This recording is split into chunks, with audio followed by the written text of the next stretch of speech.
Now, all right. What's going on, everybody? Welcome everybody out there. This is Deontay Cooley. We're here on the Social Experiment podcast YouTube channel. I got my man, Mr. Brian Atterbury, with us today. He's going to give us, have a little conversation, have a little discussion. He can give us a little bit of information about himself, kind of get some thoughts and some opinions from him, get some different ideas from him. So, I'm glad that I got him on the show. I see Brian, Brian's always posting stuff. He's uplifting our community. He's always talking about, sports. He's talking about wrestling. He's talking about advocacy for the advancement of our people. Like since I've been seeing this guy, and I don't even know if you know, but like we used to I used to live on Woodlawn. You know what I mean? I used to see you walking around with your equipment all the time and you know what I mean, doing your thing. He's a DJ around here. He's been traveling all over the place. So I felt like Mr. Atterbury would be a good person to get in here to have some conversations. I feel like he's very influential in our city. He's very influential in the community. He says a lot. He's part of the Erie Black Wall Street, which is a great group of individuals who are doing some amazing things, advocating for our advancement, for our opportunities, for us to just be able to kind of be more involved in the conversations and be more involved into what goes on around here. You know what I mean? And when you see people like that who are advocating for us, and working out hard for people like us, it's only right that you acknowledge some of the things that you're doing, and you give a little love and share some flowers with those people. So I reached out to Mr. Atterbury when I first got things rolling and said, "Hey man, what's going on? Can I get you on the show?" He told me to give him some time, let him know, and then like the rest is history. You know what I mean? So I'm getting everything together with Brian now, and I'm just getting everything locked and loaded so we can start this interview. But first and foremost, Brian, I want to thank you for being a guest on the show. I want to thank you for being able to be part of the conversation with me. I also want to thank you for the advocacy that you do for us within the community. I just got linked in with the Erie Black Wall Street myself here recently, and like from the people that I've been meeting, the people I've been interacting with, the people I've been connecting with, it has been nothing but nothing less than a great experience for me. It's been nothing less than great networking opportunities for me. So I just appreciate you for being a part of that. But you know what I mean? First and foremost, I'm gonna ask you the same question I ask every guest when they first come on here. Like, what made you accept the invitation and wanted to be interested in having a conversation on this show? A lot of different things. A lot of different things. For example, just this in general, a podcast, even if it's just on Facebook, what you're doing is you're building yourself up to be media, black owned media, black owned, operated, and controlled media where you have ownership, you have control. You know what you want to do, you know what you want to say. You're putting out some information. You're giving people a platform where they can talk, they can speak, they can get additional information, they can get insight from other people who you bring on the show, which is just great just for us, our community, and just getting our ideas, our events, our culture, our everything just out in general, just out to our people, where we're always getting information, we're always knowing what's going on. We're putting a spotlight and shining some just on ourselves, our people, our community of what we're doing. So that's always a plus for us. And like I've been talking about that a little bit, just even in the Black Wall Street group. I remember I made a few posts before. I was like, you know what's something that we don't have, or what we do got to get going is having like black owned media. Like a lot of people aren't into. I will say that they even understand like how much of a meaning and how much podcasts are. Like so a lot of people keep hearing podcast, or Facebook Live and Instagram Live and this and this. This is all podcast, and that's all still part of media. Media is still like the number one thing on earth, because that's it's not just all right. I got a TV show, but it's still just it's a TV show, it's a radio show, it's a podcast, it's news, it's entertainment, it's all of these things all wrapped up combined together. It's still media. Plus, you gotta always have ourselves in it in some way or form, so we can tell things from our vantage point, our point of view, our perspective. A lot of times, us as black people, sometimes we're still being left out. Even if you just look at the media market itself in Erie, like I was going to start posting about this, but it's like, okay, in the major well, not markets itself, but just here in Erie, okay, all our radio stations and whatever where are the black people at? I know we had Kwame on was it Star 104 a couple years ago. Now he's um, now he's back. I think he's in Boston now, I believe, in Massachusetts. But like, okay, outside of that, and all the major stations, radio, it doesn't matter if it's AM, FM, country, top 40, hip hop. Okay, where's all our black people at? Right. Where's our voice? When something like major is going on nationwide, where is someone from our community, even to represent all the people of color? Where's our opinion being heard? Where's our opinion being voiced? Who's asking questions on our behalf and everything? Like, even if we, not to go totally off script or whatever, like when we're seeing all this stuff about Kanye and Kyrie and some of all these other things that's going on, okay, who's telling our side of the story? Right. Who's telling what we're experiencing, what our history, our culture, our whatever? That's why we got to have black owned media. So I'm glad to be a part of this.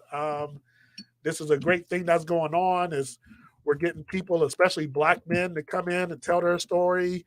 Especially that goes against some of the negative that we know all the bad things that they want to push, and maybe they want to say, oh, they're doing this and this is negative. No, it's endless amounts, right? Endless amounts of black men who are doing positive things, saying positive things, helping our community, raising their kids, helping out somebody else's kids. They're doing this, they're doing that. They're part of this organization. They're raising funds. They're helping all kind of kids and helping all kind of mothers and additional fathers, having just conversations with other men about, okay, maybe you don't need to be doing that so much, but let's start doing more positive things. Let's start reinforcing each other, start helping each other, encouraging each other. So this is just all just greatness, black excellence. Man, I appreciate that description. Is the way you broke it down, man. It's just like, I appreciate everything that you had to say, and from what you're saying, you definitely have an understanding of what's going on here. And I know you big in the media world as well yourself, so I appreciate all the compliments. I appreciate the insight, and I appreciate every single thing that you had to say.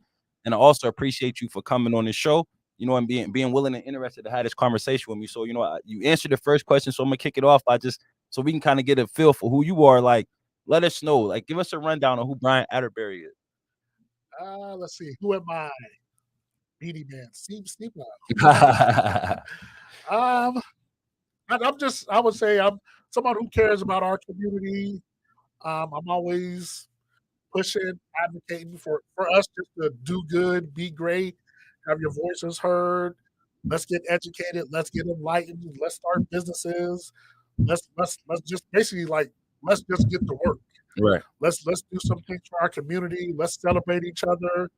Let's be happy. Let's just keep the positivity going. Absolutely. Basically, let's just get to work. That might be our motto in 2023. Let's just get to work. I like it. Like let's just get to work. Let's get things moving. Let's keep things going. Let's keep building. Let's keep it moving. Okay. And I see you got your Al Quip Equips hoodie on. You know what I mean? I see you talk a lot about Al Quip on Facebook. So were you born and raised in Erie? You from Pittsburgh? Like, tell us a little bit about your background and your upbringing.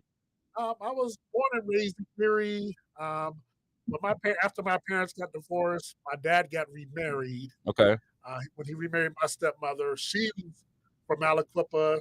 He moved down there, so I always went back and forth down there. I lived down there for a little bit for a while.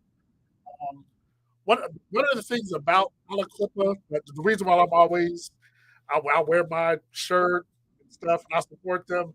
And the thing is, it's like, if you ever been there, there is, and actually, some of the families that's up here from Erie, it's the same families down there. Okay. Like, I don't want to say their names or name drop, but it's at least 6, 7 family names up here. It's the same exact families from down there.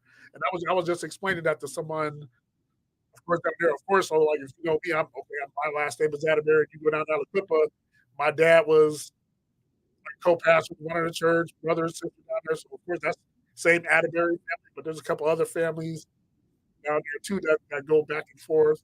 But one of the things about Aliquippa is like you kind of have like we'll say the melanated section, and the non-melanated section of Aliquippa. But the thing is, the melanated section, like community down there, they they're like are just so together. Like you look at the high school down there, like all the kids down there, they like in they play football, play basketball, they're on track. Like they have a football game. I mean, it's pretty much like we'll just say it like how it is. Pretty much every single black person from the town is coming to that game. Right. They're coming to that basketball game, that track meet. Like a kid turn around, you see a whole entire stadium completely full Uh-huh. of all your aunts, your uncles, your friends, your neighbors. Your whole entire neighborhood is there just cheering for you. They are like completely supporting you. And like all of these kids, pretty much all of these kids are going D1, D2, D3, something academically and athletically Right. getting to the next level. Right. Even if they're not, everybody ain't necessarily going to go to Duke, North Carolina, or whatever, but like so many kids are getting to the next level Right. athletically and academically. Let me Okay. stress that a little bit more. Yeah. Athletically and academically. Like, follow one of the pages there. I inbox her. She texts me. We call each other. I laugh when we go down there. She's like, I'm so impressed with our senior kids on this team. She was like, 7 of them are going like major D1, Right. like to Pitt, West Virginia, got offers from Penn State, Michigan, da da da. But the biggest thing, even outside of that, she's like, overall, like the seniors, like they have like a 3.5 GPA in high school, and like and that's the biggest thing that we're like celebrating because these kids are doing so good, and they're not Right. just taking like basket weaving and Right. Right. crazy classes like that. Of course, they're taking their classes that they need to take Right. to graduate and to help them like throughout life. So they're taking the advanced science class, the advanced mathematics classes, and like everyone combined has like a 3.5 GPA. So Mm.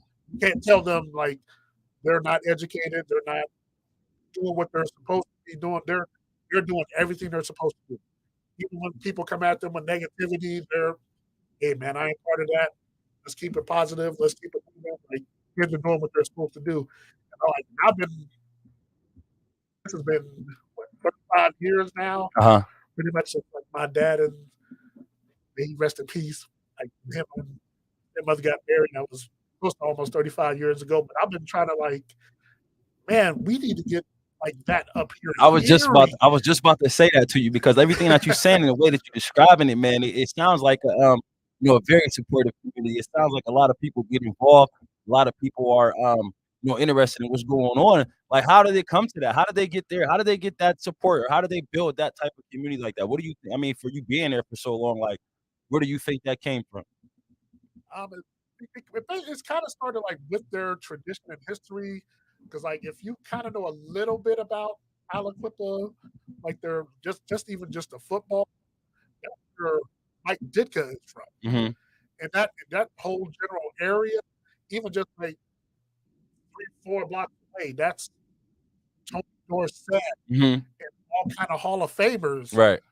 who played football down there. I remember like when we were kids, like me and my brothers, like in the '90s, we're down there playing and da da da. Da.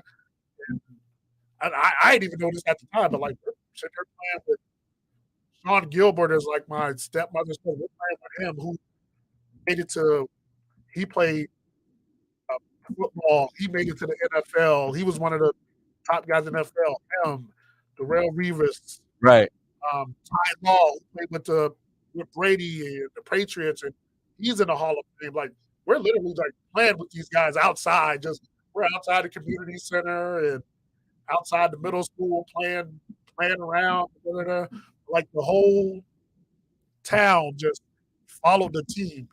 They're always pushing these kids. Right. Like it's like from birth. You're telling like all these kids, it don't matter how poor our neighborhood is, Hmm. or we may not live in mansions. You are going to succeed. You are going to be great. Right. You are going to go to college or the military or start a business or no matter what you do, even if you're going to be a mechanic, be the best mechanic that you can be. You might start off small, but build up that shop. And now you open up a second shop over here in another part of town. Open up up a third shot. Now you start to build a chain or just continue just to be great no matter Right. what it is. So you think it's like the support of the people who live there? Because I mean, you kind of named some celebrities and some Hall of Famers, and that's definitely that would motivate me to want to get myself involved if I knew 23rd Center, the real Revis might be at the game. But like And they overall, come to the right? games. Like They come back. They come to the right, game. They're like, oh, we heard they're in the championship game again. right. So do you think it's more the celebrity, or do you think it's the overall support of the community? And like, how do we adopt that here? I think it's the overall support. Okay. Some schools a little bit have it here, but not everyone.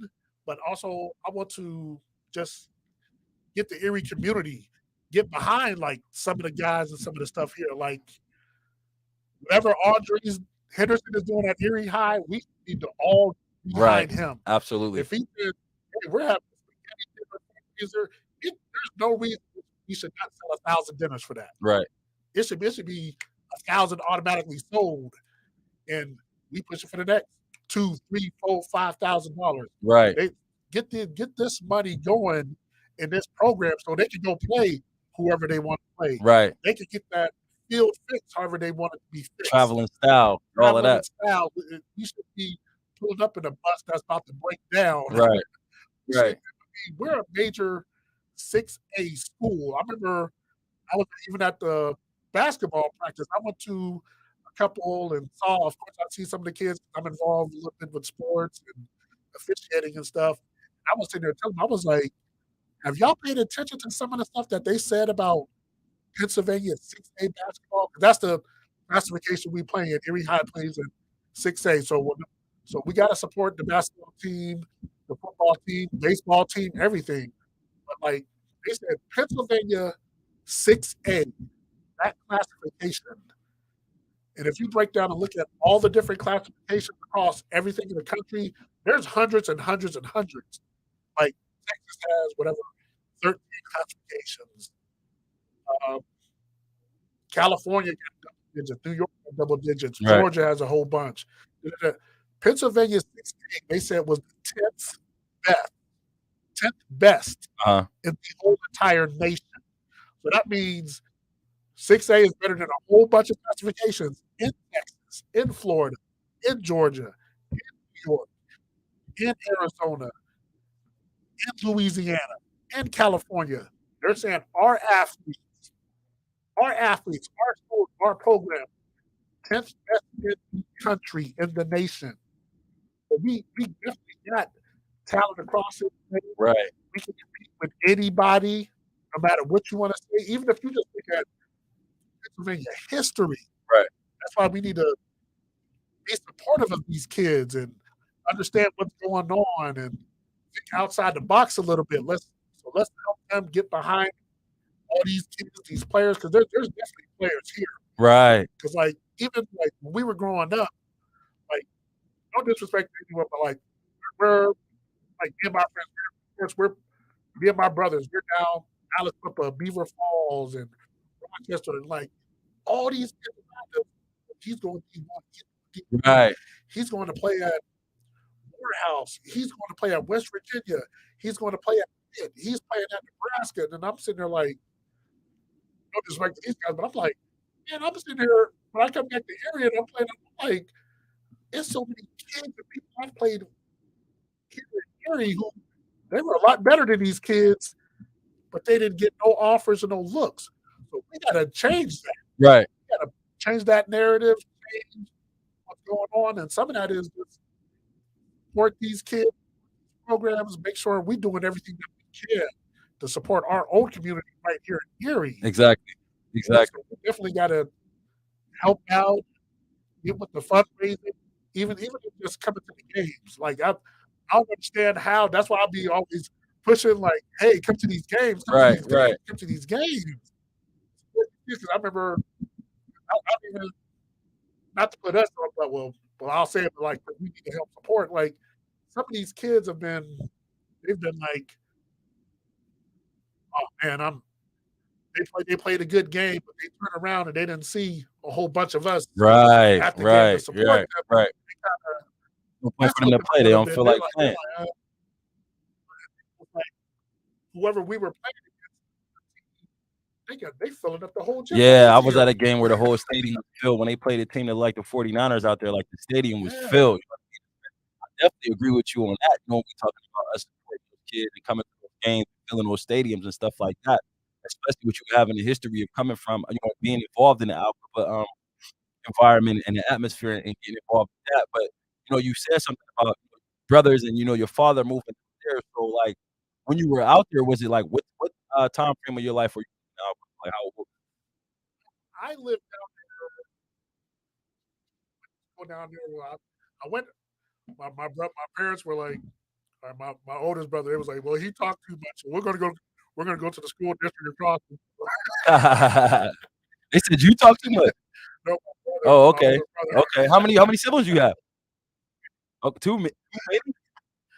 I think all was it 8, 9, two older brothers, two sisters. Well, actually, three older sisters. Okay. One passed away. Um, younger brother, two younger. So what was that like growing up? Were all you guys in the same house, or was it like split Um, families? Because I know you said your parents. Okay. like in a way, when everyone was kind of closer to the same age, we kind of lived at the same house. Okay. And one aspect, I would say it was always fun. Uh huh. It was always interesting. Uh huh. It was always something going on. My parents, I'll say they did an absolutely great job. Of course, as kids, you didn't understand at the time, Right. but as you get older, you understand now, like what they were doing and what they taught us. Which I'll say they did between my dad, my mom, and my stepmother, they did an absolutely fantastic job. I Okay. remember even as kids, we if you leave to us, we thought we were rich. Right. We Right. weren't. It was just parents went to work every day. They gave us everything we needed, taught us a lot of things. I think we were rich money wise. We were rich because we had love, we had Right. support, we Right. had teachings. They always gave us something to do. We always had like we may not have had everything we wanted, but we had everything that we needed. Right. We always had a hot meal, always had roof over our head, always had food, always had clothes. We might not have had 17 pairs of Jordans, but Right. hey, mom and dad still made sure, okay, we had some Nikes, we had Reeboks, we had You made sure that you was ready to go. Right. they always made sure we were ready to go. Right. So then, like when you talk about it, it's interesting to hear you say that because having two parents and from what it sound like having three.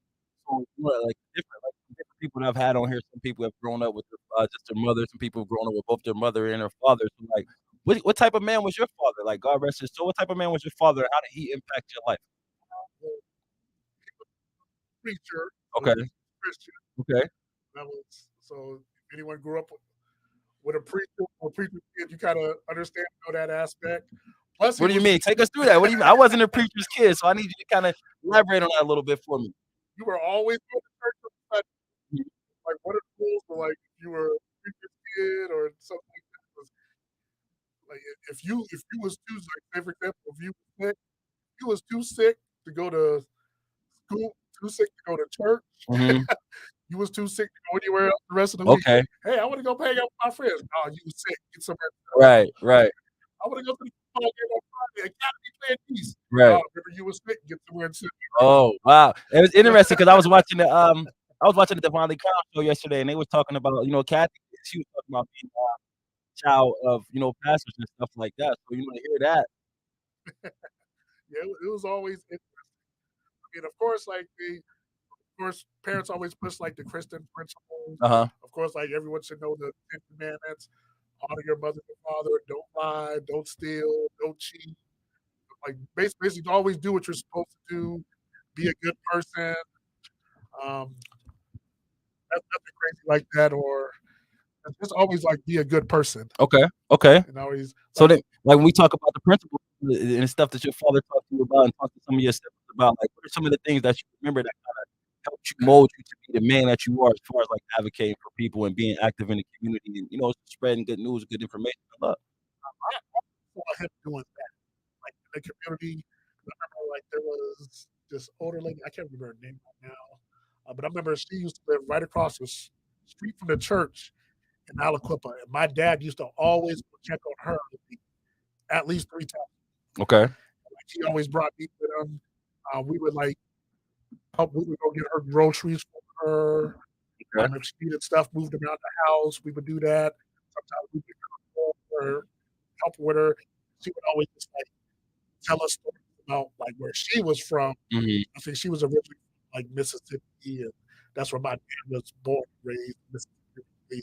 So she always told us, like, stories about that, about, and of course, that was 60, 70, 80 years ago, and they talked about, like, some of the up how hard it was back then, and Uh-huh. stuff like that. Just always just, like, basically just always listen to your parents, respect your elders, um, things along that line, and always just, like, have structure Okay. around you. And that's, like, one of the important things. Always have, like, structure. My dad always tell us it didn't matter if it was school was in or it was summer vacation, sleeping in 7:30. Right. Wasn't no sleep till noon and do what you want to do and then play around by 4 or 5 o'clock. It was always like, right, everyone had to be up by 7, no matter what. Whoever we got up, brush your teeth, take a shower, get your clothes ready. Basically, you should have your clothes ready the night before. Right. Get up. Um, between you and your brother or your sisters, y'all figure it out. One of y'all cook breakfast for the rest of y'all. Y'all take Okay. turns. So that taught you how to, like, cook. It kind of was like teaching you how to run a household a little bit. Okay. We were like teenagers or 10. It taught you how to wash dishes, clean up the kitchen. Um, That was a man of structure. That was a man of principle, man. That's good. We need more men like that around here. And then, like, I went to Erie growing up as younger, being with my grandparents and stuff like that. So I know a lot of other influential men in the community and other influential men around me as far as like helping me develop and mold into a man. So like as far as that, like what role did other men play or what was like the impact of just having other positive supportive men around you? Like how was that like for you and how important do you think that is? I would say it's the utmost of importance to always have good people around you because they're going to always hold you accountable, make you accountable for what you're doing. So if you did something you ain't supposed to do, it's one thing if it's just if only one person said something to you, you can kind of like brush that off easily. But if you got person after person after person, hey, you know you was wrong about doing whatever it was you did. I mean, even like say we were 10 years old. I remember like one time, like my brother slipped up and said a curse word. Uh-huh. I mean, it's like I said something to him. My other brother said something to him. My dad has said something to him. Our uncle said something to him. The pastor at our church said something to him. Our uncle, my twin uncles, Woody and Vinny, they both get down his throat. Uh-huh. What is you doing?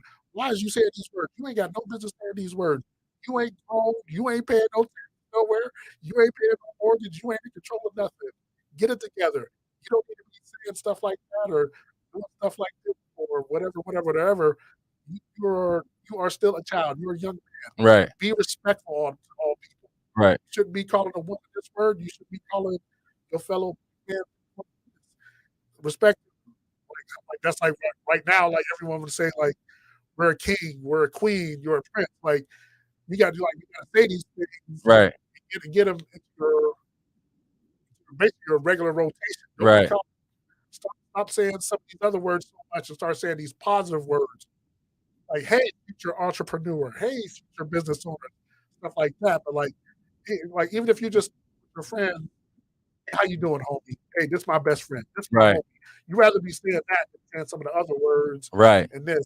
We were so it's all, but again, it's always being accountable, just having those other men just being in your life, just Right. everyone holding up that same standard and that expectation. Because, like I said, like if it's just only one person, you can kind of blow that off or maybe brush that off, depending on who it is. But if it's just person after person after person, hey man, we got to get this together. Hey man, we got to do right. Hey, that starts just heavily reinforcing that into your life about doing good things, doing positive things, and doing what you're supposed to be doing. Right. So then, like, like, and it's good that you say that because I think that's very huge, and that was for like me too. I grew up, like I said, going to church with my grandparents, and my mom got involved in church. And then I went to a bunch of different community centers around the city of Erie, then getting involved in sports, you know what I mean? And then like doing different community service work because I remember going to the Trinity Center. Mr. Eddie Martin used to make sure we did community service and he made sure that we gave back whatever we took from because they did a lot of stuff for us. And I think that that's very important for like us as men to be more involved and be more active in the community and be more involved and be more active in some of the young people's lives because they need structure and they need that reinforcement. They need that encouragement from some other people. And like, it seems like, we are building on that, which is great because there are a lot of people in the community who are doing great things. But why do you think, for a period of time, that was at a standstill when it comes to men holding other men accountable and men being more active and being more involved in the community prior to what we see today? For whatever reason, we kind of, as a community, a little bit got away from it. Of course, there was always still some people who did it and preached it, but I think there was a little bit of, I would say, a little bit of some just unfortunate, like outside influence. Okay. Because for whatever reason, some people got into this. You can't talk to me. I ain't got to listen to you, or I'm gonna just go do me, and I ain't got to listen to anybody else. You can't tell me how to raise my kids, and no, that is not the way. Right. It's always been and will always be. It takes a village. Right. I mean, that's like the number one like African proverb. It's in Proverbs, even in the Bible. Like it takes a village. And a lot of people we have to always remember that because basically it means okay, if mom and dad ain't around, aunt and uncles got to say something. Grandma and granddad got to say something. The neighbor next door got to say something. I remember just even in our old neighborhood up here in Erie around mostly I grew up around 20th and Brandon Street before Mhm. we moved up to Woodlawn. I mean, if any one of us did anything wrong, Miss Williams was saying something to us. Miss Davidson was saying something to us. Miss Tate was saying something to us. Pastor Goodman was saying something to us. Pastor Carr was saying something to us. Right. And not only it was just if we did something wrong, but also if we did something correct. Right. It was, hey, oh, we won our basketball game. You guys played great last night. Okay. I heard you got an A on your science test. You keep up the good work. Keep doing that. You're gonna get yourself a scholarship. Right. And, oh, we see you kids outside breaking so and so's yard. Y'all come up here and get some cookies and some milk and Right. stuff. So it was always Community. community, Yeah. building each other up. You still hold everyone accountable, responsible. You're also doing the good and the bad. Like if we did something bad, we was going to hear about it, but also remember to say something to these kids and stuff when they're doing good. Also, Right. Right. build them up, let them know what they're going to do. The same thing also, even with adults. Yes. Hey, someone, your best friend just bought a house. Let me organize a get together so we can get you some more of the supplies and stuff you need. Hey, let's have a housewarming party. Your best friend just bought a car. They got engaged. They got married. They graduated from college. Right. They're trying to go back to college. Any of these are all things. Celebrate these things. Right. Congratulate people. Let Understood. them know that, Absolutely. hey, you're not alone. We still support you. We still support you. Support all these positive things that people are doing. Right. I agree with that wholeheartedly, man. And like I appreciate all the stuff that you said so far and everything that you're saying, you know what I mean? Because we need it. Like we definitely need that in our community. We need people uplifting, like not like you said, not even just kids, but other adults. And especially like I like to focus a lot on men because I feel like us as men, we need to kind of start supporting one another and backing each other up and building each other up. So, I agree with every single thing that you just said. And I tell people all the time, we get on here like the conversation go all over the place, but it kind of tie back into it. But I want to ask you a little bit more about yourself as far as like the entertainment thing. Like I said, I remember living on Woodlawn as a youngster and seeing you walking down carrying equipment and stuff like that. Like, how did you get yourself involved in media? Why is that an interest of yours, and what has it done for you? My I mostly got involved really because it's my dad, and my older brother. Okay. Um, my dad used to have endless amounts of just like stereo equipment Hmm. and stuff in his house, and me and my oldest brother, we used to always be in the basement just playing music and doing this and playing around with this. And of course, he trying to rap, and we trying to rap and trying to sing. And first we doing all this stuff. Like I couldn't be a rapper. I made too many jokes. Just laughing about stuff. I couldn't get through a line. We were too busy just laughing about stuff and what we just said. But he was doing that. And I remember, I would say, roughly, I would say about 10. He was about 16, 15, 16. And somebody had a couple people had a like couple of house parties. He DJ'd.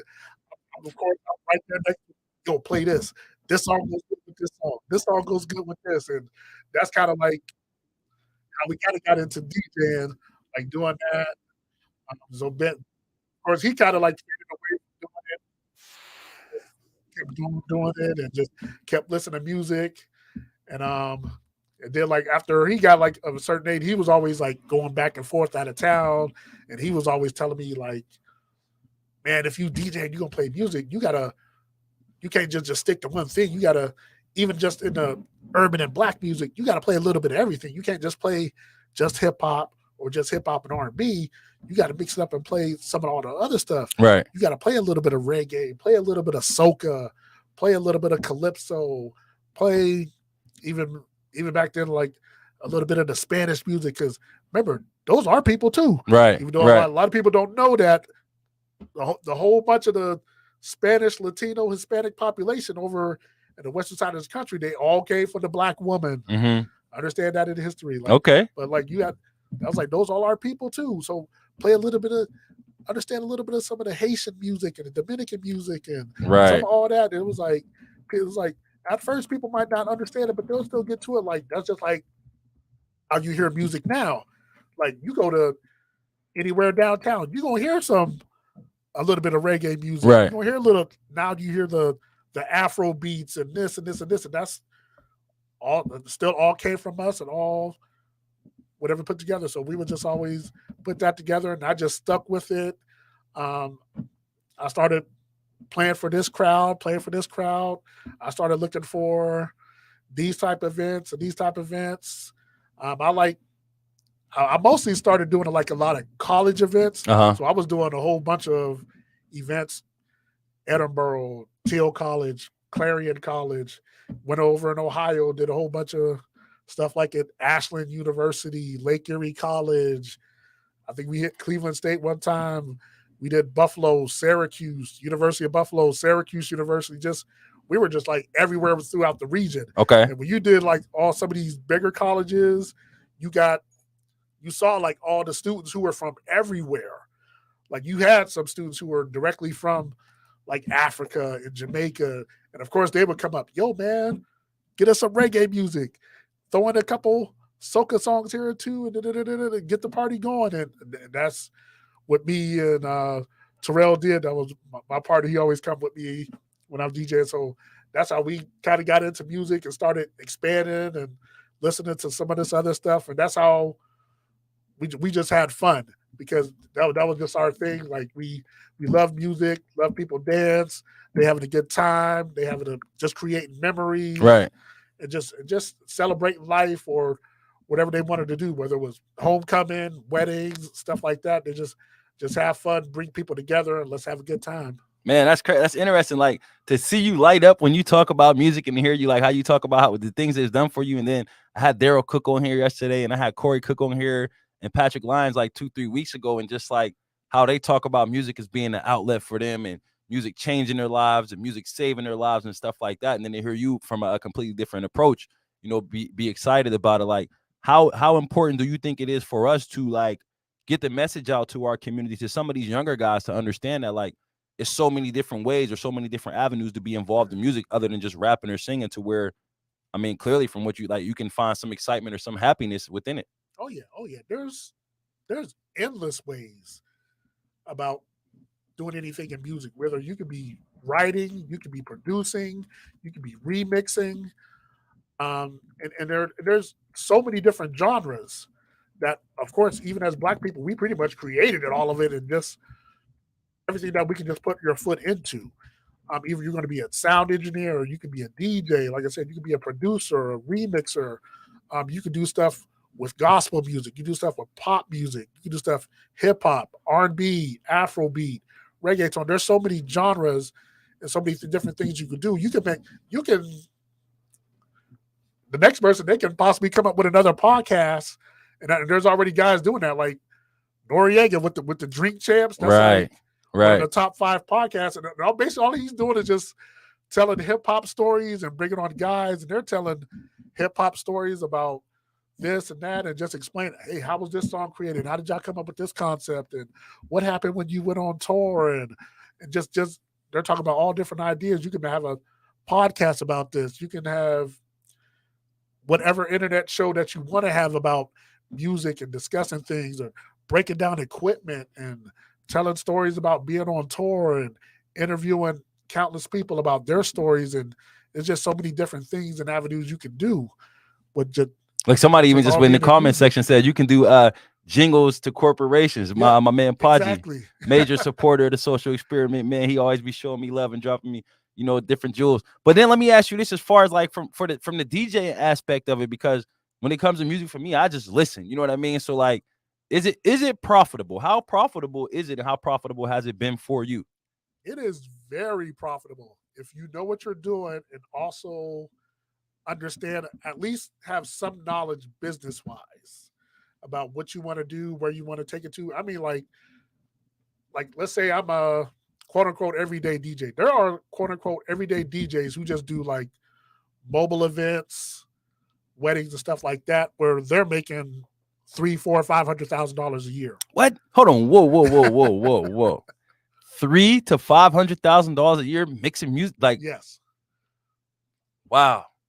Only thing is, you just gotta know what you're doing, Right. have the right equipment, the right extras Right. with certain things, and just move in certain circles. Like I've been talking to a lot of different people. Like they've been trying to get me to do some of these events. Only thing is just like I just got so much stuff going on. I can't do everything like how I wanted to do. But like I do some stuff here and there and here and there. But a lot of times I don't even post it on social media. Some stuff I post on there because some people, they definitely be hitting me up. They're like, "Hey man, we just saw you was in Cleveland doing." I'm like, "Yeah, I was doing that. How come you won't be posting?" I'm just working, keep it moving. "Man, we saw you down in Maryland, and ain't you going to?" So yeah, So you be getting it like that? You be all over like that? a little bit. So let me ask you, because, and I'm glad that somebody's asking you that, like, why don't you promote that? Why aren't you putting it out there? Like, listen, I'm going here, I'm going. This is what music is doing for me. Like, I talk to a lot of different people in here, and like, it seems like the people who are doing great things and doing good things, we kind of keep ourselves kind of on a hush hush. But and I say this on every episode, like the negativity is being spread. We got the bang bang shoot 'em up and stuff like that. So why is it that for you, why don't you, like, I'm in Cleveland this week, I'm in Maryland, this is what music is doing, why aren't you sharing more of your journey and your information as far as how it's changed some things in your life? I will. I just do it sparingly, I guess. Some of it is just like, I would say that one way to easily get yourself to do it, that I tell some people, like when I talk to them, like one on one, Uh-huh. and the way that I always got it done towards me was website. Right. Get What do you mean? yourself What a do you mean? website. Get yourself a web. Just School get me. yourself a website. You again, the thing with that's one of the things with ownership. Right. You go buy your own website. You can put whatever you want. Right. Of course, don't put nothing illegal or crazy on there. But like I've had a website for 20 years. Okay. Like I put on there, like I would say, for as far as DJing, I'll travel anywhere in the region: Erie, Buffalo, Cleveland, Youngstown, Harrisburg, West Virginia. Like last year, I pretty much did a wedding in every single one of those cities last year. Okay. Like I remember I had probably like 10 different people inbox me because I had posted like, "Hey, I'm down here in West Virginia doing this wedding," and people are like, "Wait, what? West Virginia? Yeah. What are you doing in the backwoods of West?" Hey, Yeah. I was like, that first day initially told me like it was a country wedding. Only thing that was country was like the ceremony. Right. Like when we did the actual reception, it was all hip hop. Yeah. It was all hip hop, R&B, and line dances. So you just been you get to, like, with doing that, you get to go into bunch of different cultures, Yeah, a bunch of different environments. Yep. So then, like, what about the networking opportunity? Like, what type of networking opportunities has DJing created for you? All kinds, because you meet literally any and everybody, because everyone in some type of way is like, who is it? Was it last year? Yeah, it was last year. I DJ'd a wedding On a Friday night, of course, I took off work, went down to Pittsburgh. The guy I DJ'd the wedding for. He was like one of the top guys at UPMC, Okay. like for the whole entire company. Wow. So he was like big, huge, big time doctor. I DJ'd his wedding. Of course, him and his wife. He had kids from a previous wedding. I mean, just even him, just knowing who he is, like I could be like, "Hey, remember I DJ'd your wedding? Right. Hey, what's going on with UPMC?" And even if it was something like, "Hey, I heard they're hiring at UPMC Presbyterian. Do you think you can get me something with this job?" Or even if it's just, "Hey, we're having trouble here. Can we get scheduled in somewhere?" Something you just meet different people along the way. Okay. Like I've come across doctors, lawyers, dentists, all type of different business owners, principals, administrators of schools, universities. Even when I've done college events, these are all college students, and they're organizing an event. Like 3 years later, this guy is, "Hey, I'm the CEO of my own company. Hey, we're doing this and this. Can you want to come Oh, over and do that?" "Oh, sure. wow. Knock yourself out." Like, "Yeah, I'll come." And I Wow. remember, like some people don't know this. Excuse me if I mouth get dry. You all right? But was it the guys that I went to college with at Penn State Barron? Like they met me like through DJing. I can't think of the name of the company now, but like they're the only company in the United States that they do some type of digital transformation. Uh-huh. They are making a killing off this because, like I said, they're the only company doing this. I think possibly in the world. Maybe it's either one or I think they're the only ones in the world United create. States, but they're from Barron. And like they're making just ridiculous money. And I met them Uh-huh. because through DJing, they came to like the fashion shows I was DJing at Barron or whatever, and they're making like ridiculous amounts of money. And look, they're from Erie.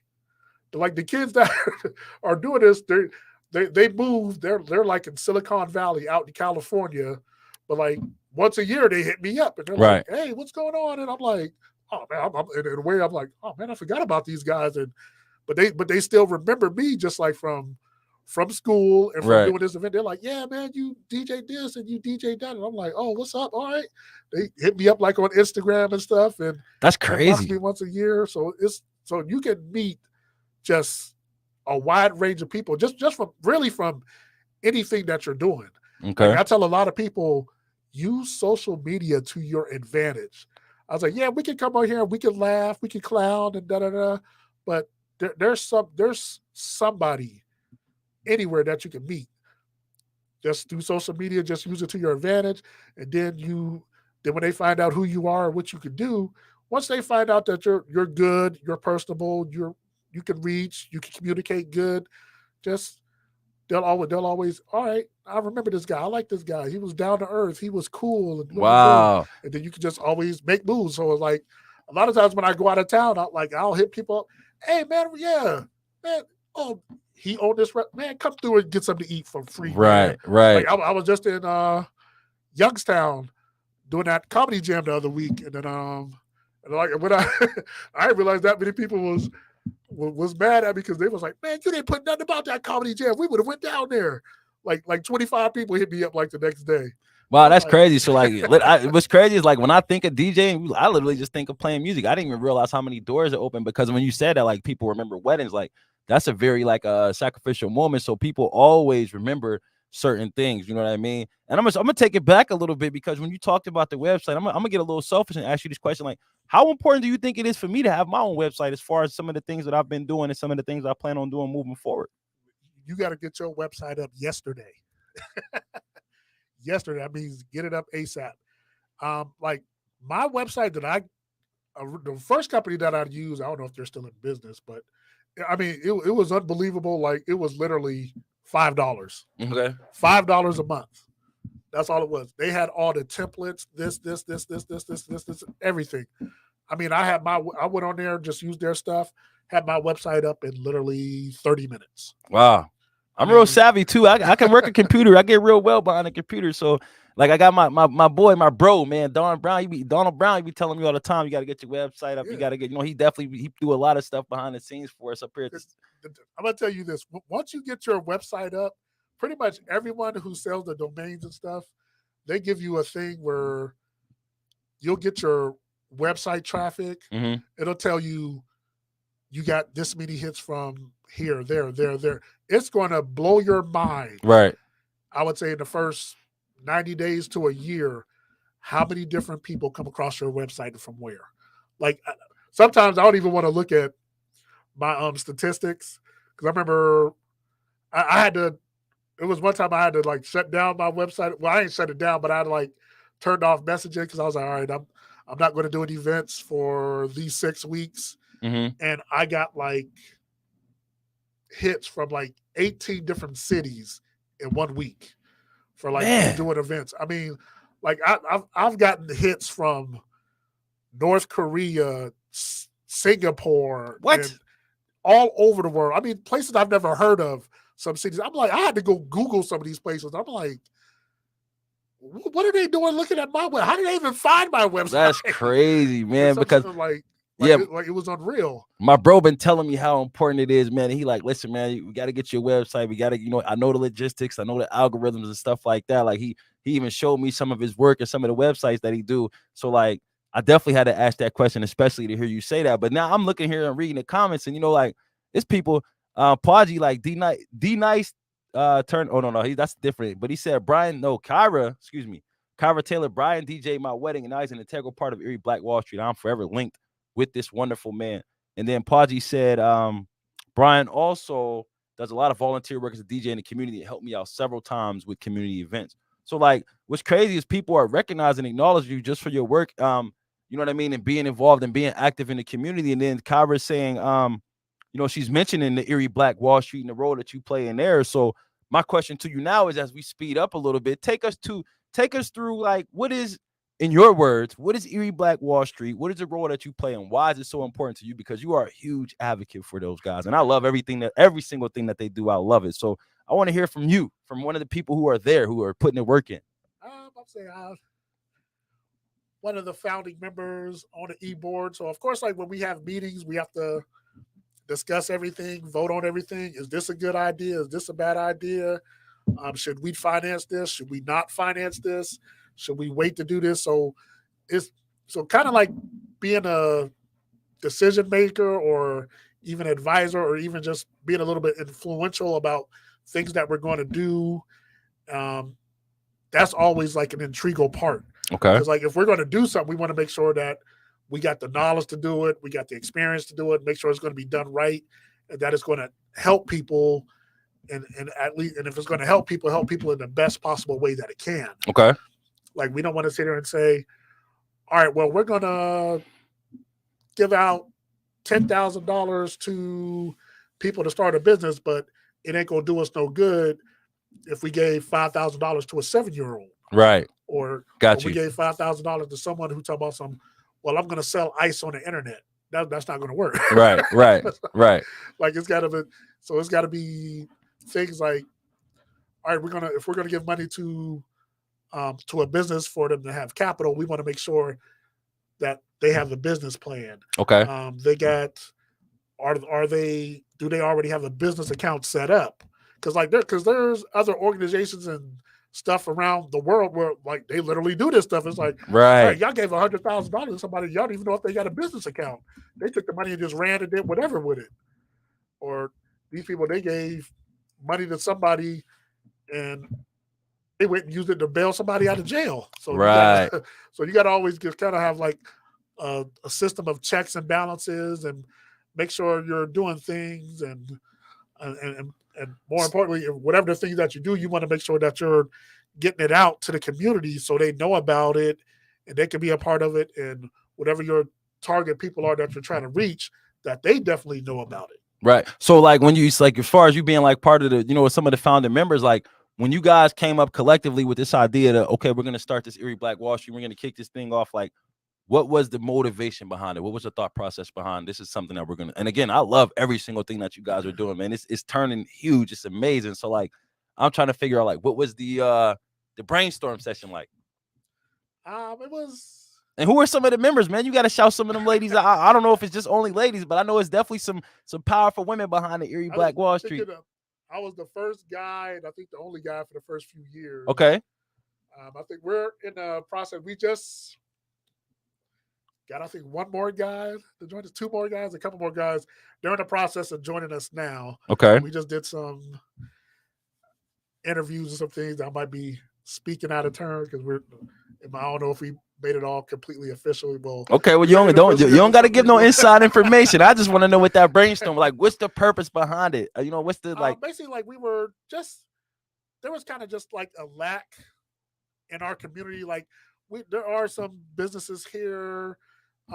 They don't have access to some of the stuff that they should be. Unfortunately, some of the Black community we're overlooked, we're bypassed, we're not always included in a bunch of certain things. I mean, like, not to put, I'll use this for example, like, Erie Readers is doing a good job, but like, I know like a lot of people right now are sharing the stuff from Erie Reader about, like, the Breeze Man finally got recognized by somebody for they can now be voted on for like Band of the Year in Erie. Right. And, like, my company, my DJ company, Ecstasy Sound Crew, we got voted on to be for like DJ Company of the Year and stuff like this. But like, there's been like awards and stuff like this going on in Erie for 10, 20, 30, 40 years. And you never saw any like Black owned companies in this. And we could say that, but that's also been going on in a whole bunch of other areas. Like, all right, say for example, like 20 years ago, City of Erie got $25 million to give to small businesses. Right. How many Black businesses you think got part of that $25 million? Zero. Right. The county got money to give to whoever. How many of those Black businesses in Erie got some of that? Zero. The state gave money. The federal gave money. How many of us got some of that money? Zero, zero, zero. One of the things you got to do is, all right, let's all get together and create some type of allies and coalition or some type of agency where, hey, this is our tax money too. Hey, we pay taxes too. Exactly. So if this money coming from taxes, all right, let us get some of our tax money back. Because one of the things y'all always want to say is, well, if we're creating our own businesses, that means we're creating jobs, we're creating wealth. Like, do y'all want us out here creating jobs and growing the economy, or do y'all want us doing something else? So, like, all right, help us help each other. We all can benefit from this, and plus, like, all just get ourselves in other spaces. Right. That's one of the big things with us too. And another big thing, like our kind of like motto for this year's was like collaboration over competition. Okay, I love it. Like, that's a real big, huge thing. Like, I'll let me talk about that just for a quick second.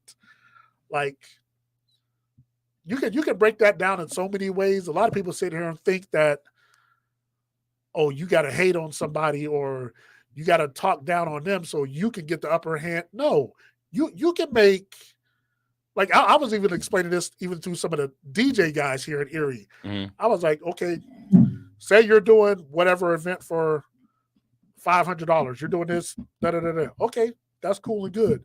But at the same time, I said, all right, if me and you get together, I'll bring all my equipment. I'll bring all my lights. You bring all your equipment. You bring your lights.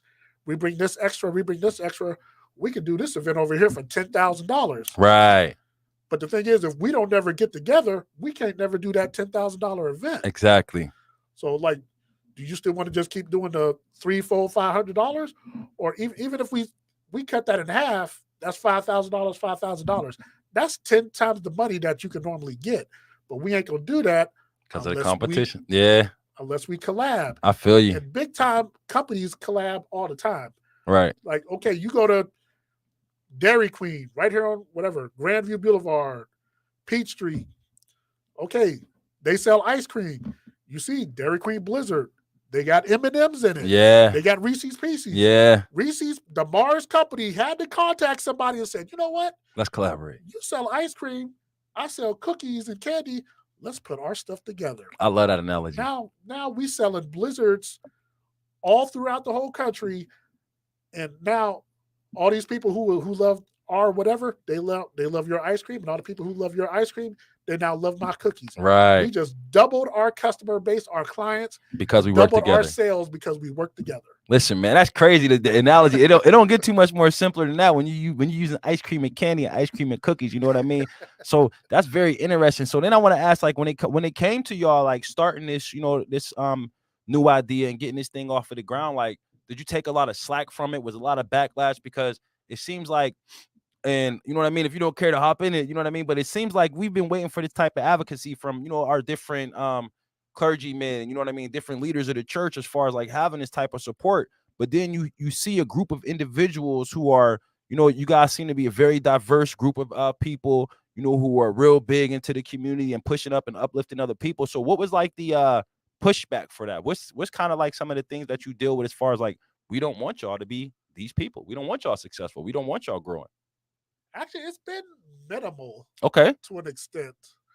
It's um, I haven't seen personally, or I haven't personally experienced too much of negativity. I know it's some out there. Right. Like, one of the things that I always say to do is just basically just ignore that, or take whatever negativity someone has and twist it and spin it their own way and try to turn it to a positive. Okay. If they don't want you doing something, that 9 times out of 10, that means you definitely on the right track.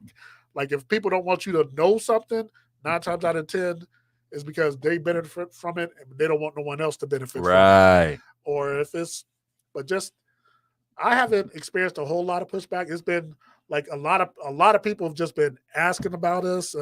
How can they get involved? It's been 90% of it has been, how can we get involved? What are y'all doing? Right. I tell people, go on our website, join our Facebook group, download our app. Y'all got an app? Yes, we got an app. Just Right. download the app. You just got it on your phone. You'll get some type of notification. We got this event coming up. We got Okay. a budgeting class coming up. We got home ownership thing that's going to be going on next year. Put the save the date in your phone. So Absolutely. you know, Absolutely. it's like, And they invited me to that too. I Yeah. want to give them a shout out for that too, because they got the home ownership program coming up, and they asked me to be the realtor at the time to talk about the importance of having a realtor, for first time home buyers and stuff like that. Kyra Yes. Taylor reached out to me and asked me to be involved with that, and I appreciate that opportunity, because, like you said, when you talk about collaboration, it's an opportunity for me to get myself out there as a realtor, Exactly. as well as for me to kind of publicize and talk about a little bit more of what you guys do, because I'm gonna be telling people, this is what I'm doing, this is what I'm involved in. So now I'm gonna try to get more people involved. But I do have a question though, because we do have Miss Kyra Taylor on here, and she says we about to have our own green light business contest. Starts this Saturday. And since I got you in here in the room with us, why don't you give me a little bit of information on that? Anything that you are able to cut loose for us? What does that mean? I know this Saturday I know we have the business photo shoot. She said the green light business contest starts this Saturday. What is that? I am not going to speak too much on it. I'm gonna tell this will be my way to push y'all to go to the website. Okay, there join we the go. Facebook group and download the app. So that way, that forces you to learn about it.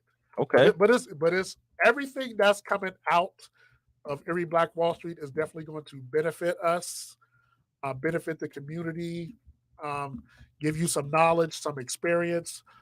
If you're a business owner right now, if you're a future business owner, and even if I would say, no matter who you are, think of yourself as a future business owner. Okay. It don't matter if you're a cashier at Dollar Tree.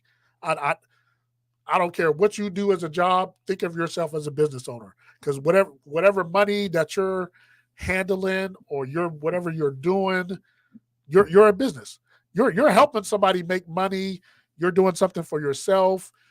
You're putting food on the table. You're paying bills. Whatever experience you have, you can learn and grow from that experience. So no matter what it is, let me say that 1,000 more times. No matter what your job is, you're doing something good, positive, as long as it's legal. Right. Right. You're doing something good, positive, and you're helping yourself. You're pushing yourself forward. You're giving yourself experience. So, like, and I'll tell some people, I'm like, no matter where you're working at, sometimes just once in a while, think about the processes that you're learning. Mm-hmm. Like a lot of people, they go to work and they, no, no, no, no. I'm just Right. going to do this, Just get be the out of here machine. and be the machine. But think about what you're doing. Think like, I remember when I was working at McDonald's Uh-huh. and like, okay, I made it up to manager and all that stuff. But like, I started really like paying attention to like a whole bunch of different stuff. Like, for example, um, like setting up soda machines inside McDonald's. Right. Like I remember at the time, y'all are not going to believe this. Actually, it's two little short stories I can tell about this. One of the short stories was McDonald's did catering. How many people knew I that? never knew that. When I started working there, I remember like I started working there when I was in college, and there was like 2 days a week I didn't have classes, so I came in like during the day, and they were like, "All right, well, we need you to work on these catering orders," and I was like, "Catering orders? What?" I thought we did Well, you know, now that I hamburgers think and about Big it, they Macs. catered at the White House. Now that I think about it, Yeah. you know, Donald Trump had a big McDonald's. But this was 25 plus years ago. Right. I mean, this is in the mid 90s. They were like, well, what was it? What was it? Every Tuesday, they fed like the Catholic schools. Like the first Tuesday of the month, we did everything for like St. Luke's, then OLP, then St. James, and Holy Rosary. So it was like, when I came in and walked into it, well, we need 500 cheese. What? 500 cheeseburgers? Right. So it's like, I remember it was me and Sue sitting here working like crazy, making like 500 cheeseburgers, 500 small fries, 500 orange drinks, and then loaded it up in our car and taking them over to the school. Uh-huh. And the thing was with that, like, they made so much money off of that. Like that 500, like that, all that money for like that school catering, Mm-hmm. that pretty much covered all your expenses for the whole entire week. So when I'm sitting there thinking like everything that they do outside of that is all profit. Right. So like if you're a business owner, get you a couple business accounts or something like that where bam, you doing something like huge, or it covers a whole lot of your expenses or your expenses for the whole week or month. And then anything else you do outside of that It's extra. is all profit, Absolutely. all extra. Absolutely. So like that, like take stuff like that you learn where you're wherever you working at, and like put that into your mental about how you're going to run your business, how you can expand your business. Even if you just want to continue working for somebody else, hey, give me a bonus and I can help you do this and that. Absolutely. No, for real, because a lot of Yeah. people don't understand. I seen a post the other day, like a lot of people don't understand the importance of, like, everybody wants to be an entrepreneur, but sometimes there's some of us who have those 9 to 5s where we can go in there and we take that information and learn to apply it to our own lives. Exactly. Then we can kind of start our own businesses, or we can come up with different ideas to assist people who have businesses to help them grow. You know what I mean? So it's definitely interesting to hear you say that, especially with you being a part of the Erie's Black Wall Street. And again, huge shout out to you guys over there and all the work that you're doing. But then I ask everybody this question, you know what I mean? Because it sounds to me like you got a lot going on and you be all over the place with the DJing, and you got the Erie Black Wall Street, you advocate for the community, you talking sports, you talking wrestling, you all these different events. Like, how do you manage? How do you deal with all of that? Like, what shit? Because I'm a very anxious person. I got a lot of stuff going on and I'm always doing something, ripping and running. So, and I make sure that I take care of myself when it comes to mental health. And I make sure that, you know, I do what I know I need to do, what works for me. So my question to you is, like, what's your take on mental health, and how do you cope, or how do you manage, or how do you deal with some of the things? If you As far as mental health, number one, always take some time for yourself to decompress, relax, do something you enjoy. Take some time just to think. I mean, even if it's just get in your car and just drive around real slow on a Sunday for an hour, drive down to the lake and just look at and just think about stuff. Another thing to do is do something where you're releasing negative energy from yourself or something. Like a lot of people, they say, well, go to the gym and work out and just whatever you're mad at, you just put that into your energy. If you're on elliptical, you're on a treadmill, and then it does multiple things for you. You're burning calories and you're getting rid of the negative energy. right, Then another thing is just kind of like find a couple mental cues for yourself where you don't always get stressed out about things. You don't always get angry over things. Like, just to go a little bit biblical, remember how it says in the Bible, like, be slow to anger, be slow to be in a rage or to get violent. Like, don't let so many things upset you or get mad, because one of the things that's going to add on to your stress, anger, is if you act out prematurely, Right. or if you act out violently and you don't know all the facts of everything yet. Like, just take a step back, slow down, think, think again, Listen, I wish I think a knew that third verse time. because Daryl Cook used that way. He used the verse from the Bible and everything, and he broke it down exactly what it meant. I was just, not to cut you off, but that was just like it's striking to me to keep like as I'm having these conversations with all of these different men, like it seems to be like some of the words that are coming up is accountability. Some of the words that are coming up is responsibility. He talked about resiliency last night. Then we have some people who have some roots in religion.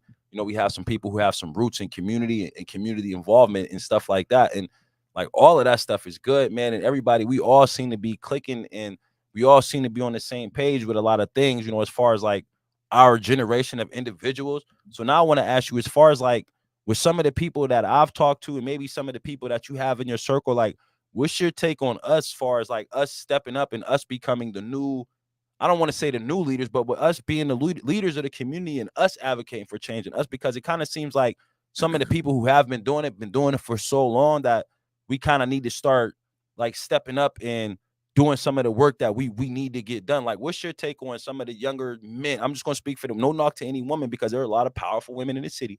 Like, what's your take on some of us men as far as like us actually stepping up into those positions of leadership and being more active in our community? The two words: get involved. Get involved. Get involved. Get involved. Get involved. Because if you're getting involved, even if you go to the people who are in these positions in their power, talk to them, get some wisdom, get a little bit of experience, learn something. Because then that way, when it's your turn, you know a little bit of the background and history of what you need to do. It's basically like almost like you're getting trained for a job. Right. So like sometimes you just need to get your hands dirty and just start doing stuff. In other aspects, you need to just talk to someone so they can bring you along slowly and steadily, or do some of both. But the biggest thing is just to get involved. Like even if no even if you're not going to be the quote unquote, say for example, you're not going to be the quote unquote CEO or whatever, Right. but you still got to show up and start doing some of the work. Like it don't matter what it is. Like if it don't matter if you're tutoring kids, coaching basketball, being a water boy on a football team. Right. I remember like just to go back to like a little bit of the Bible and religion and all the things like that. There was like one of the first things that you always have to do to help people is to be a servant yourself. So Right. that way you know and understand the process of what's going on. There's like you can't lead anyone until you serve yourself in some type of capacity. Absolutely. Absolutely. Kyra, she showing you get major love. She said, Brian be dropping gems, man. Like, no, for real. It's interesting to hear some of the things that you have to say. And that's why I want to continue to have these conversations and keep building with y'all, because like I would have never known that you had all this knowledge and all this information. I would have just, I'm being honest, I would just looked at you as the DJ man who on the Erie Black Wall Street. But to hear some of the information that you dropping and some of the gems that you dropping, like I definitely agree with everything that you said. And then when we talk about this, the community leadership and the roles that some of us need to start playing or stepping up into the community, like I'm definitely a huge advocate for that. And I've been kind of like working with some different brothers to kind of spearhead us. Just, I don't want to necessarily call it a takeover, you know what I mean? Because as you're talking about collaboration, like, but what we trying to do is we trying to collaborate with some of the other gentlemen who have been doing this for so long. And we pretty much asking them to either pass the torch or get out the way, because like the time is now and we got a lot of, youth behind us. It's a lot of young people, like I said, who are stepping up to the plate, who are doing major things, and we are taking advantage of technology, taking advantage of content creating and stuff like that. But what I see that the biggest issue is, and like I said, and I asked you about this earlier, is like the men who are doing these great things are so modest. Like as I'm sitting here and I'm listening to every single thing that you're saying and all the information and gems that you drop, and it's like, why be so quiet? You know what I mean? When you talk about like you kind of got the blueprint for us supporting these sports teams. And again, I'm following you on social media, so I see you posting scores and telling people to get here and telling people to get there. But it's just like we need to kind of build our popularity up. And sometimes to build our popularity up, we got to brag about ourselves and we kind of broadcast ourselves. So like outside of you, why do you think that the people who are doing the hard work, who are doing the honest work, who are actually trying to create and promote change, why do you feel like those people are so modest? Or, and I hate to use this word, but I'm gonna throw it at you. Why do you think these men are so humble when they're doing such great things? I would say that's probably still coming from like religious kind of background of things, because that's like one of the things in the Bible where it's like, all right, if you're doing help, you're helping the elderly, you're helping the poor, you're helping the undeserved. Well, not I don't say undeserved, but underserved Right. population. It's basically it's like it always there's like different stories where you just go help the people, Uh-huh. and God will just bless you on His own time and in His own way. You don't need to like if you're going to go feed the poor. Mm-hmm. You don't go there and just start filming it and hey, look what I'm doing, look what I'm doing. Right. You just go there and just do the work. Right. And then that way, and the thing is, plus it's like there's no matter what, there's always somebody watching you. Mm-hmm. The thing is, you don't want like a third party to be like, oh, he's just doing that for show, or Right. oh, he's just doing that because of da da da da da. No, because you want it to be like genuine and you want to be humble yourself. And the thing is, and a lot of times, most of these guys, myself included, because we've been somewhere Right. where it might not have been the best situation. It might not have been somewhere where it was flattering or real good to just be hey, but it was just like we've been in a position somewhere along the lines where we've been humbled. Right. So we know just to put in the work, keep doing things, and just help your community. Right. Like certain things we're gonna blast like if one of the players we got over there like at Keystone Academy, if he goes number one in the draft, we go Exactly. we gonna act the fool and act crazy. But like a lot of times, like sometimes like one of the sports analogies too, like when they say like until you win the championship, like you might win your division, win your conference, win a mini tournament, act like you've been there before. Right. Like kind of like one of those things. That's like everyone's kind of like I would say a little bit of that old school analogy from right that type of thing. And this my issue with that is, and I understand that, and there was a point in time where I always thought I needed to be humble and I needed to just chill, and you know what I mean, I needed to just wait for God to bless me. But like what I got to, and as I developed as a man, and like I shout this out all the time, like I talked to Jamil Lindsay, you know, and he makes sure he throw it out there. Like as far as like all of that being humble, like people only tell you to be humble when you're doing something good. And then even on the flip side, if I'm donating to charity, why not brag about it? You know, why not? Because at this day and age, like everything's trendy. So if I'm popular and I'm cool and I'm doing something, everybody's going to want to do it. And then here's the thing on the flip side. Let's say, God forbid, you do something you have no business doing. You will be publicized. You're going to be drugged to the, oh, Brian Atterbury of the Erie Black Wall Street has did X, Y, and Z, or the Ecstasy Sound Crew has done X, Y, and Z. But like when you do a good deed, it's just like, well, you know, Brian, you're supposed to do that. So like, and that's the message that I'm trying to get across. And that's why I keep having these conversations with some of the positive men in our community, because what I want you all to start doing is to start broadcasting that, to start publicizing that. Stop being so humble. And I'm not trying to change anybody's mind. Like, I don't want you to think I'm trying to talk you out of your religion, or, you know, and this goes for anybody who's doing anything. I'm not trying to change your mindset as far as your religion, but I think like, you know, as we modernize, and like even with religion, like, and this can be a touchy subject for some people, but religion even modernized, because when you think about different things that's going on in the world today that would have never happened back in the day. So it's kind of like, why is it okay for us to change a religion when it's beneficial for, you know, sometimes the pockets of the pastor, or sometimes, you know, the popularity of the church? But when you're doing this charity work, is be humble. You know, when you're doing all this community advocacy that you're doing, is be humble. It's let people see you and not let people hear you. But then on the flip side, you know, we got some of these people, or some of these rappers who are rapping about drugs and killing people and stuff like that. And we broadcast it, we publicize it, and we talk about it. But then here's you who, you know, we got people in the comments saying, Brian be dropping gems, you doing community work, you telling me you in Maryland, you in West Virginia, like you all over doing these great things. And it's just kind of like, see my work. And I feel like if we start speaking up more and we start kind of talking more, like through the practice of humility, you have to do the work. You know what I mean? Every single day, you said your father's telling, he got you waking up at 7 o'clock in the morning. Like, nothing that was given to you was luck. Like, I mean, nothing that you have was luck. It wasn't handed to you. It wasn't given to you. So like, I don't believe that when I hear be humble, I feel like people are telling you to be quiet because it can be taken away from you.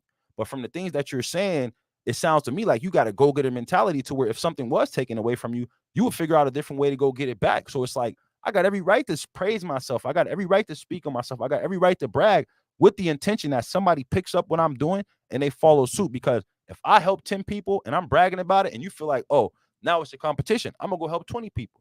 You can tell me all day you help more people than me. I would love for you to brag about that. But here's the thing. Us as men, we is at a point in time, we would brag about, oh, I got this many numbers, or I slept with this many girls, and now we trying to outdo each other.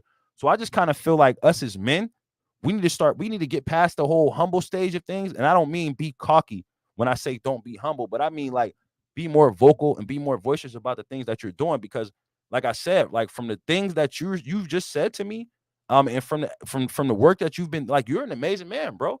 Like you get out here, like I said, I follow you on Facebook. So I see, you posting the scores, you advocating for the kids, get to this basketball game, get to this event. We over here doing this. And then you even saying like, let's support Andre Henderson. I mean, even like the path that you talk about things, how music can do for the things that music can do for you.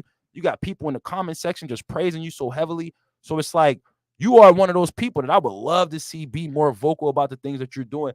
You are one of those people that I want to be part of this conversation. We talk about this takeover of leadership. You are one of those people who I want to be able to rely on. You are one of those people that I want to be able to lean on. I want you to advertise yourself more, and I'm gonna start advertising you more because, like, bro, like, and again, like, you might be a modest person and not understand or even take it in, but if you literally sit down and think about every single thing that you said to me, and if you heard it from somebody else, I guarantee you'll be like, yo, that dude on top of his game. He got this going on. He got that going on. He's sharing information and education. So, like, I definitely I understand the concept of, but I don't want to grasp it anymore. I want us to be vocal. I want us to advertise the good things that we're doing. You work hard, bro. You work hard, and then you have a lot of good knowledge. You have a lot of good information. So, like, and I always call people on here. When I call them on here, I make sure I give them their flowers. You know what I mean? I make sure I let them know how happy I am for them, how proud I am in them, and I want to be a part of the circle. Like, I started the private group, for the social experiment, because what we're going to start doing is we're going to start building, we're going to start growing, we're going to have different events and different functions. And then even like you said, with the collaboration of, like, with you being involved in the Erie Black Wall Street and all the work that they're doing, I feel like we can kind of take some of these new leaders in outside of the clergymen, like y'all can kind of help us kind of boost our name up and get us, get us organized and have us a little bit more structured, because we tired of waiting. So, like, I appreciate everything that you came in here and said. And I feel like me and you, like, from the stuff you said, I got a whole lot more questions for you. We've been running for like an hour and 20 minutes. Though, and I tell people all the time, like, I don't want to saturate it, because if people want more information, I want them to look for you. I want them to find you. Told them check out the Erie's Black Wall Street for more information. You guys got an event coming up this Saturday. And like, prior to this conversation, I ain't gonna hold you. I wasn't gonna go because I ain't got no shoes, but I walk in here and see you with Isaac Baker buying some shoes. So now I feel like I gotta go down there and I gotta get fly for the photo shoot too. So, I definitely have to be a part of what's going on with the Erie Black Wall Street, because I feel like they support me wholeheartedly. But like, I was gonna kind of ask you, like, what type of people do you surround yourself in, and personalities and stuff like that was probably my last question. But then outside of that, like, before we wrap it up and before we close it, I did name it the Brian Atterbury Show. So, there's anything that you want to say before we sign off, you got any information, any plugs you want to drop, please feel free. The mic is yours. You can say whatever you want. Ain't nobody, like you said, this is black owned. We own this. We run this. So ain't nobody taking nothing from us or going to stop us from saying what we want to say. So go ahead, man. Spill it. All right, I say, first of all, thank you for any and everyone who is watching and supporting Mr. Cooley in this show. Keep watching, keep subscribing, keep supporting your people. Also, if you haven't done so, please join our Facebook group on Erie Black Wall Street. Download the app, visit our website, visit the webpage. Also, don't forget Erie Juneteenth. There's a page. I shouldn't say this, but I'm going to say it anyway. I'm in the middle of building the website for Erie Juneteenth. So we're going to hopefully, I'll publish it on January 1st. Okay. So be on the lookout for that. That's going to have, like, next year, we're going to do that, like, real big. Okay. Like, we had a blast this year with all the different events, the Mixer and Pineapple Eddie's, the thing down at Erie Art Museum. Of course, the block party was just amazing. Like, next year, we're trying to do a whole bunch more different things. We're in the middle. We're actually talking about, like, doing things, like, throughout the whole entire month. So if we can get everything that we're supposed to do, everyone's going to be like, Oh my God, you guys are just, oh my goodness. So that's going to be great. I guess I'll give a shout out to all my friends, my family, most of my friends that I, like you said, like, that I hang with the most. My boy, he's going to be on tomorrow's show. Terrell Woodard, Tori Mitchell, Terry Thomas. These are like the guys we've all been like best friends since like 1982. Man, you Pretty dating much. yourself on you dating We're yourself on. dating ourselves real bad. Right. Like shout out to Tori. It was just his birthday a couple of days ago. I think he just got back from New Orleans. Had a good time. Him and his wife and his family and his kids. They're a great bunch of people. We always hang out at this house and have fun.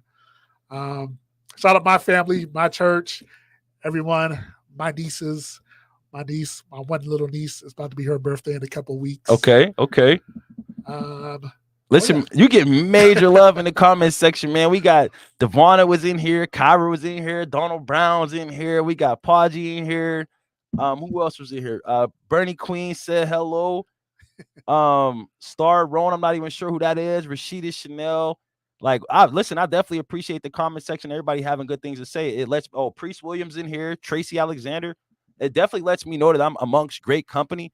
You know what I mean? And like I said, I appreciate every single thing that you came in here and said. I appreciate everything that you're doing, you have been doing. I appreciate everything that the Erie Black Wall Street is doing. And it's only growing. She said Juneteenth about to be lit. So, and it just seems like it keeps getting better and better and better. Like, you guys have not had a moment yet to where it's just like, they finally. I'm not saying that I'm waiting for no flop, but it's like there has not been one letdown since Erie Black Wall Street has been around. Like, it just keeps getting bigger, it keeps growing. Y'all getting more followers, more people. I'm starting to see it share more often. So, like, I definitely appreciate everything that you're doing for this community. I definitely appreciate all the people that you tied into and you wrapped up to it that are doing great things for this community, man. I'm just going to encourage you to keep going, keep pushing forward. Like, I'm glad that, I can use you as an ally. I appreciate you being interested in having this conversation. And hopefully we can stay in touch after this and we can keep building, we can keep growing, because like the collaboration is definitely needed.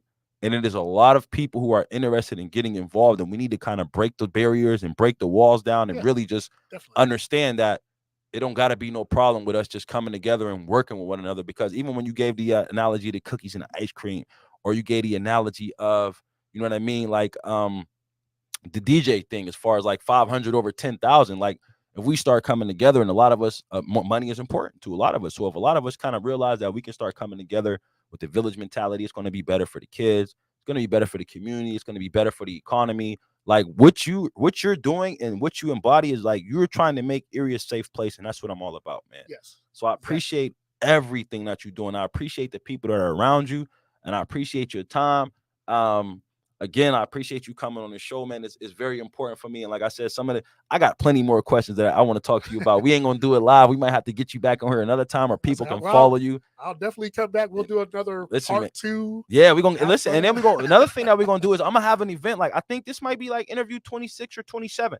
So what I plan on doing is getting all the guests, and that's why I started the Facebook group, because eventually we're gonna start a Discord group, and we're gonna allow other people to get involved in our conversation. But the people who came on the show are gonna be the nucleus. We're going to be the core. And then when other people want to get involved, they're going to have to join the Discord group, because we're going to have our own private stuff going on. But I want us all to get together. We're going to have a conference, or we're going to have a brunch, or we're going to have a dinner or something, to where we literally just sit down and exchange ideas and kind of get to know each other a little bit better. Because like I said, the people that I've talked to are making some noise in the community. They are major players in the community, and we don't know each other's story, to where we are not connecting, to where I feel like if the 23 or 24 or 20, however many people I interviewed, if we all sat in the same room and we listened to one another and we took turns, we'd probably be in a room for 5-10 hours. But I feel like when we walk out of that room, we walk out of there feeling strong, confident, complete, understood, and understanding of one another, to where like nothing's going to stop us. And when I say like I'm serious about this takeover, man, like it's about to get real uncomfortable around here for some people. And then for some people, it's going to get really good and really great, because we tired of being on the back burner. We tired of waiting. We tired of asking for permission. And you guys have already created a way. And we need you all to kind of show us how to make more different sections or sectors of the Erie Black Wall Street on smaller scales, to where now we all coming together and we under the same umbrella. So we've been running for an hour and a half. This is probably my second longest one, next to Jahan. I appreciate the conversation. Again, I appreciate everybody who watched the show, everybody who's going to watch the show moving forward. Appreciate everybody for being in the comment section and interacting with me and Brian during this episode. Appreciate everybody at the Erie's Black Wall Street. They got an event coming up Saturday. For you, anybody who's a business owner, make sure you get there. It's posted on Facebook. They got an app. They got a website. They got a Facebook page. I got Instagram, LinkedIn, all of that too. Everything. They got anywhere you think you can find somebody, you can find the Erie's Black Wall Street. And we're doing some great, amazing things in the city of Erie, Pennsylvania. So even if you aren't from here, make sure that you check out their pages, download the app, subscribe to the group, and do everything that you can do to figure out a way to support us and the betterment of our people within our community. But that's all the time we have for tonight. Again, I appreciate everybody. We're going to end it here because I can talk for hours and hours and hours. But before we go, make sure that you subscribe to the channel. Make sure you like, make sure you comment, you can share, turn on your notifications. So anytime that we go live, you are alerted. The social experiment is live because we got more guests coming. We're going to have some heat coming. We got some powerful men in our community who want to start speaking up and who want to start making some changes and making some advancement for our people. And we need to know who these brothers are. We need to start teaming up with them. We need to start collaborating, and we need to start connecting. So with that being said, we're going to end our night here. Everybody have a good rest of your evening, and y'all take care of yourselves. I love y'all. Respect y'all. We out.